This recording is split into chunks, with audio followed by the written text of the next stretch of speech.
ओम शांति। 28/4/2025 की मुरली है। मुख्य रूप से बाबा ने कहा, देही अभिमानी बनने से ही बुद्धि स्वच्छ बनती है। ऐसे देही अभिमानी बच्चे अपने को आत्मा समझ एक बाप को प्यार करेंगे, बाप से ही सुनेंगे। लेकिन जो मूढ़मती है वो देह को प्यार करते हैं, देह को ही श्रृंगारते रहते हैं। आगे कहा, किसी भी देहधारी को अपना आधार नहीं बनाना है, शरीरों से प्रीत नहीं रखनी है, दिल की प्रीत एक बाप से रखनी है। किसी के नाम रूप में नहीं फंसना है, याद का चार्ट शौक से रखना है, इसमें सुस्त नहीं बनना है। चार्ट में देखना है मेरी बुद्धि किसके तरफ जाती है, कितना टाइम वेस्ट करते हैं। सुख देने वाला बाप कितना समय याद रहता है। अब सुनते हैं महावाक्यों को विस्तार से। बाबा ने कहा, मीठे बच्चे, तुम्हारा प्यार विनाशी शरीरों से नहीं होना चाहिए। एक विदेही से प्यार करो, देह को देखते हुए नहीं देखो। प्रश्न है, बुद्धि को स्वच्छ बनाने का पुरुषार्थ क्या है? स्वच्छ बुद्धि की निशानी क्या होगी? उत्तर, देही अभिमानी बनने से ही बुद्धि स्वच्छ बनती है। ऐसे देही अभिमानी बच्चे अपने को आत्मा समझ एक बाप को प्यार करेंगे, बाप से ही सुनेंगे। लेकिन जो मूढ़मती है वो देह को प्यार करते हैं, देह को ही श्रृंगारते रहते हैं। ओम शांति। ओम शांति किसने कहा और किसने सुना? और सत्संगों में तो जिज्ञासु सुनते हैं, महात्मा व गुरु आदि ने सुनाया, ऐसे कहेंगे। यहाँ परमात्मा ने सुनाया और आत्मा ने सुना। नई बात है ना, देही अभिमानी होना पड़े। कई यहाँ भी देह अभिमानी हो बैठते हैं। तुम बच्चों को देही अभिमानी हो बैठना चाहिए। मैं आत्मा इस शरीर में विराजमान हूँ। शिव बाबा हमको समझाते हैं, यह बुद्धि में अच्छी तरह याद रहना चाहिए। मुझ आत्मा का कनेक्शन है परमात्मा के साथ। परमात्मा आकर इस शरीर द्वारा सुनाते हैं।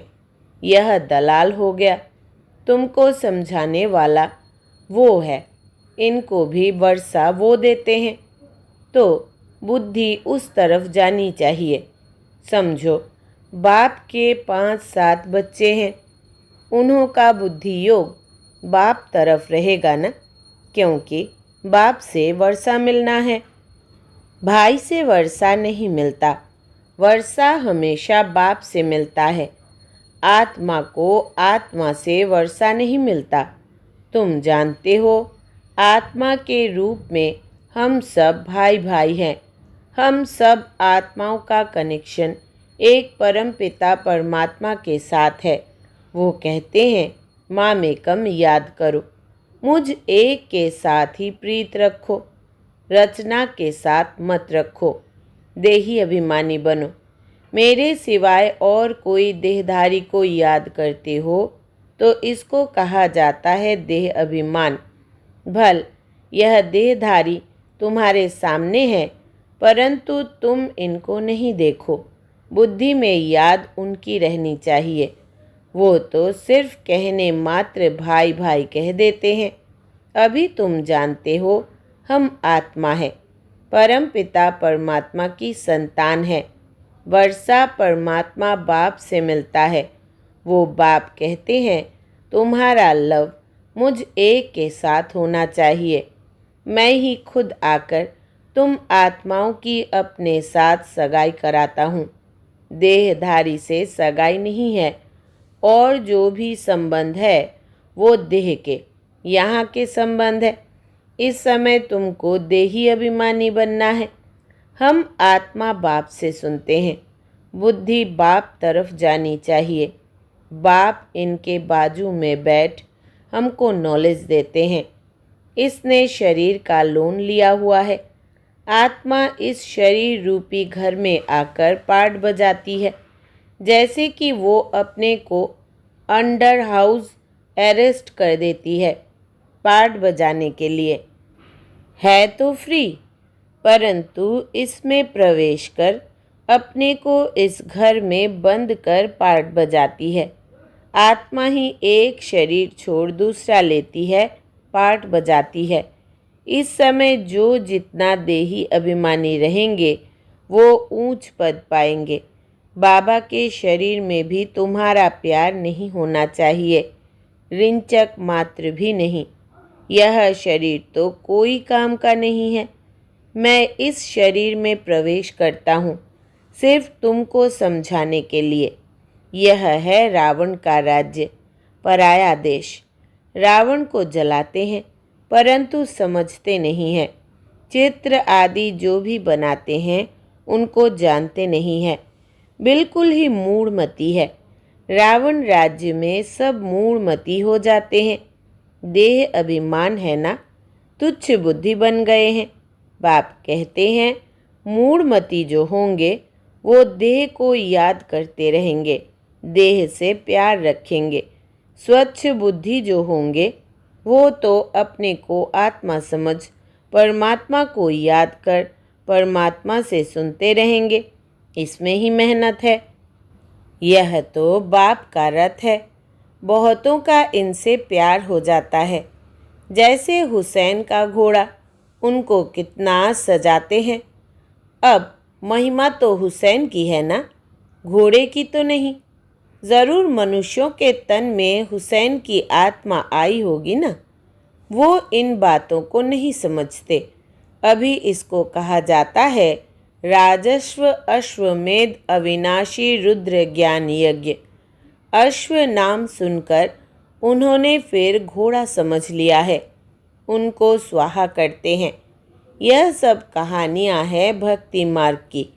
अभी तुमको हसीन बनाने वाला मुसाफिर तो यह है ना। अभी तुम जानते हो हम पहले गोरे थे फिर सांवरे बने हैं।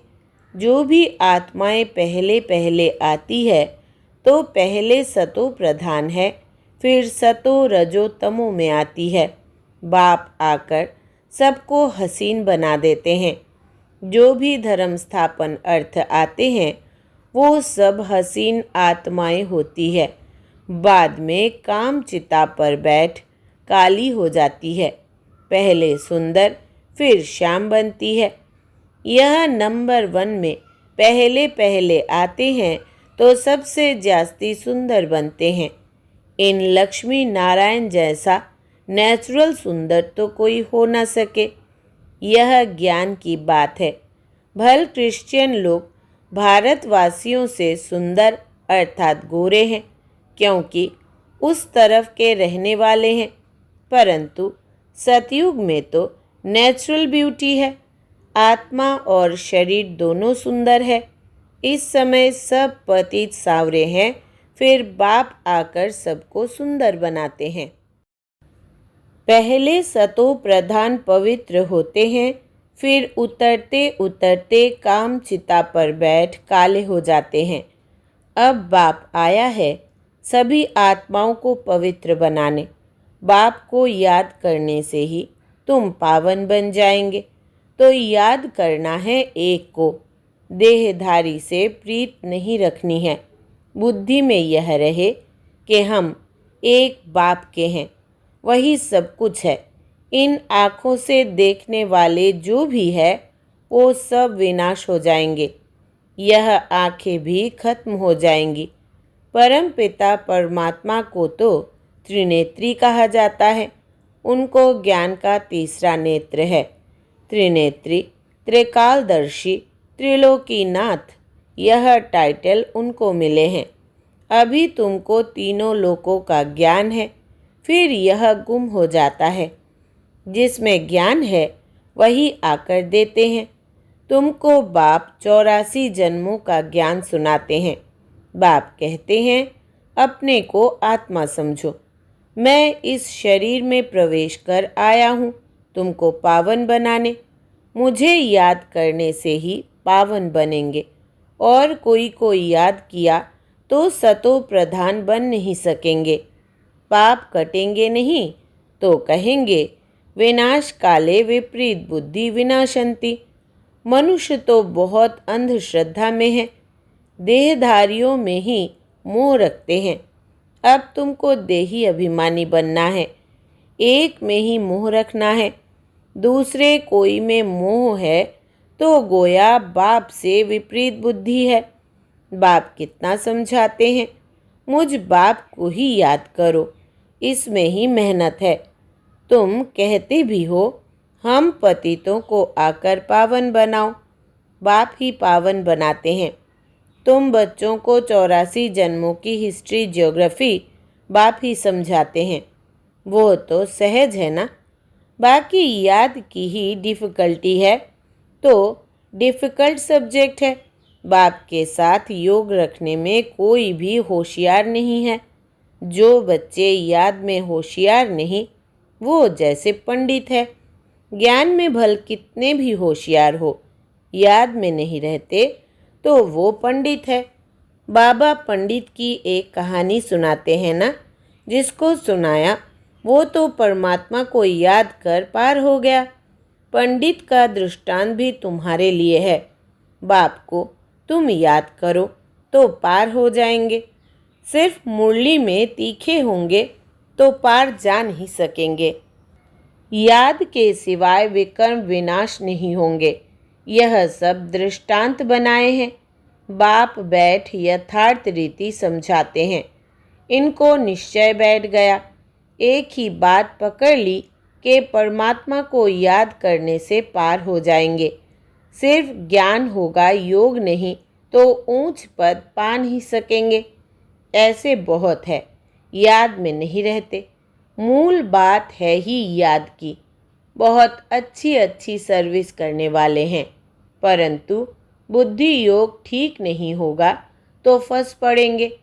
योग वाला कभी देह अभिमान में नहीं फंसेगा, अशुद्ध संकल्प नहीं आएंगे। याद में कच्चा होगा तो तूफान आएंगे। योग से कर्मेंद्रियां एकदम वश हो जाती है। बाप राइट और रॉन्ग को समझाने की बुद्धि भी देते हैं। औरों की देह तरफ बुद्धि जाने से विपरीत बुद्धि विनाशंती हो जाएंगे। ज्ञान अलग है, योग अलग है। योग से हेल्थ, ज्ञान से वेल्थ मिलती है। योग से शरीर की आयु बढ़ती है। आत्मा तो बड़ी छोटी होती नहीं। आत्मा कहेगी मेरे शरीर की आयु बड़ी होती है। अभी आयु छोटी है, फिर आधा कल्प के लिए शरीर की आयु बड़ी हो जाएगी। हम तमो प्रधान से सतो प्रधान बन जाएंगे। आत्मा पवित्र बनती है। सारा मदार आत्मा को पवित्र बनाने पर है। पवित्र नहीं बनेंगे तो पद भी नहीं पाएंगे। माया चार्ट रखने में बच्चों को सुस्त बना देती है। बच्चों को याद की यात्रा का चार्ट बहुत शौक से रखना चाहिए। देखना चाहिए कि हम बाप को याद करते हैं या और कोई मित्र संबंधी आदि तरफ बुद्धि जाती है। सारे दिन में याद किसकी रही अथवा प्रीत किसके साथ रही, कितना टाइम वेस्ट किया, अपना चार्ट रखना चाहिए। परंतु कोई में ताकत नहीं है जो चार्ट रेगुलर रख सके। कोई विरला रख सकते हैं। माया पूरा चार्ट रखने नहीं देती है, एकदम सुस्त बना देती है। चुस्ती निकल जाती है। बाप कहते हैं माँ में कम याद करो, मैं तो सभी आशिकों का माशूक हूँ। तो माशूक को याद करना चाहिए ना। माशूक बाप कहते हैं तुमने आधा कल्प याद किया है, अब मैं कहता हूँ मुझे याद करो तो विकर्म विनाश हो जाए। ऐसा बाप जो सुख देने वाला है, कितना याद करना चाहिए। और तो सब दुख देने वाले हैं, वो कोई काम आने वाले नहीं हैं। अंत समय एक परमात्मा बाप ही काम आता है। अंत का समय एक हद का होता है, एक बेहद का होता है। बाप समझाते हैं अच्छी रीति याद करते रहेंगे तो अकाले मृत्यु नहीं होगी, तुमको अमर बना देते हैं। पहले तो बाप के साथ तीव्र बुद्धि चाहिए। कोई के भी शरीर के साथ प्रीत होगी तो गिर पड़ेंगे, फेल हो जाएंगे, चंद्रवंशी में चले जाएंगे। स्वर्ग सतयुगी सूर्यवंशी राजाई को ही कहा जाता है। त्रेता को भी स्वर्ग नहीं कहेंगे। जैसे द्वापर और कलयुग है तो कलयुग को रौर और नर्क तमो प्रधान कहा जाता है। द्वापर को इतना नहीं कहेंगे। फिर तमो प्रधान से सतो प्रधान बनने के लिए याद चाहिए। खुद भी समझते हैं हमारी फलाने से बहुत प्रीत है, उनके आधार बगैर हमारा कल्याण नहीं होगा। अब ऐसी हालत में अगर मर जाए तो क्या होगा? विनाश काले विपरीत बुद्धि विनाशंति, धूल छाई पद पालेंगे। आजकल दुनिया में फैशन की भी बहुत बड़ी मुसीबत है। अपने पर आशिक करने के लिए शरीर को कितना टिप टॉप करते हैं। अब बाप कहते हैं बच्चे, किसके भी नाम रूप में मत फंसो। लक्ष्मी नारायण की ड्रेस देखो कैसी रॉयल है। वो है ही शिवालय, इसको कहा जाता है वैश्यालय। इन देवताओं के आगे जाकर कहते हैं हम वैश्यालय के रहने वाले हैं। आजकल तो फैशन की ऐसी मुसीबत है, सबकी नज़र चली जाती है, फिर पकड़कर भगा ले जाते हैं। सतयुग में तो कायदे से चलन होती है, वहाँ तो नेचुरल ब्यूटी है ना, अंधश्रद्धा की बात नहीं। यहाँ तो देखने से दिल लग जाती तो फिर और धर्म वालों से भी शादी कर लेते हैं। अभी तुम्हारी है ईश्वरी बुद्धि, पत्थर बुद्धि से पारस बुद्धि बाप के सिवाय कोई बना न सके। वो है ही रावण संप्रदाय, तुम अभी राम संप्रदाय बने हो। पांडव और कौरव एक ही संप्रदाय के थे, बाकी यादव है यूरोपवासी। गीता से कोई भी नहीं समझते कि यादव यूरोपवासी है। वो तो यादव संप्रदाय भी यहाँ कह देते हैं। बाप बैठ समझाते हैं यादव है यूरोपवासी, जिन्होंने अपने विनाश के लिए यह मुसल आदि बनाए हैं। पांडवों की विजय होती है, वो जाकर स्वर्ग के मालिक बनेंगे। परमात्मा ही आकर स्वर्ग की स्थापना करते हैं। शास्त्रों में तो दिखाया है पांडव गल मरे, फिर क्या हुआ? कुछ भी समझ नहीं, पत्थर बुद्धि है ना। ड्रामा के राज को ज़रा भी कोई जानते ही नहीं। बाबा के पास बच्चे आते हैं, कहता हूँ भल जेवर आदि पहनो। कहते हैं बाबा यहाँ जेवर शोभते कहाँ हैं? पतित आत्मा पतित शरीर को जेवर क्या शोभेंगे? वहाँ तो हम इन जेवरों आदि से सजे रहेंगे। अथाह धन होता है, सब सुखी ही सुखी रहते हैं। भल वहाँ फील होता है यह राजा है, हम प्रजा है, परंतु दुख की बात नहीं। यहाँ अनाज आदि नहीं मिलता है तो मनुष्य दुखी होते हैं। वहाँ तो सब कुछ मिलता है। दुख अक्षर मुख से निकलेगा नहीं, नाम ही है स्वर्ग। यूरोपियन लोग उनको पैराडाइज कहते हैं, समझते हैं वहाँ गॉड गॉडेज रहते थे, इसलिए उन्हों के चित्र भी बहुत खरीद करते हैं। परंतु वो स्वर्ग फिर कहाँ गया यह किसको पता नहीं है। तुम अभी जानते हो यह चक्र कैसे फिरता है।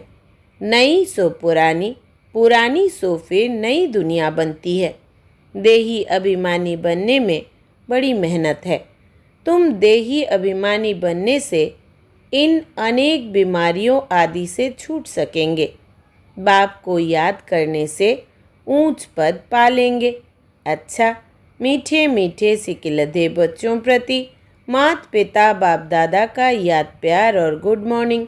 रूहानी बाप की रूहानी बच्चों को नमस्ते। हम रूहानी बच्चों की रूहानी बाप दादा को याद प्यार, गुड मॉर्निंग और नमस्ते बाबा नमस्ते। धारणा के लिए मुख्य सार। पहला, किसी भी देहधारी को अपना आधार नहीं बनाना है। शरीरों से प्रीत नहीं रखनी है। दिल की प्रीत एक बाप से रखनी है। किसी के नाम रूप में नहीं फंसना है। दूसरा, याद का चार्ट शौक से रखना है। इसमें सुस्त नहीं बनना है। चार्ट में देखना है मेरी बुद्धि किसके तरफ जाती है, टाइम कितना वेस्ट करते हैं, सुख देने वाला बाप कितना समय याद रहता है। वरदान है, गृहस्थ व्यवहार और ईश्वरीय व्यवहार दोनों की समानता द्वारा सदा हल्के और सफल भव। विस्तार है, सभी बच्चों को शरीर निर्वाह और आत्मनिर्वाह की डबल सेवा मिली हुई है, लेकिन दोनों ही सेवाओं में समय का, शक्तियों का समान अटेंशन चाहिए।